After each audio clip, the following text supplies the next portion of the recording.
Nagot ang netizen na nagsasabing haggard pala siya sa personal.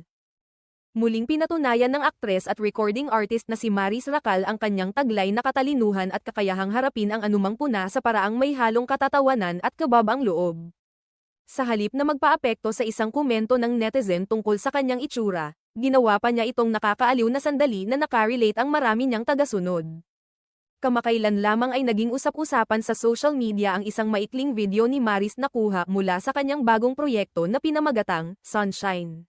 Makikita sa nasabing clip na medyo haggard o pagod ang kanyang itsura, na labis na naiiba sa kanyang karaniwang polished at fresh na look sa mga public appearance o Instagram posts.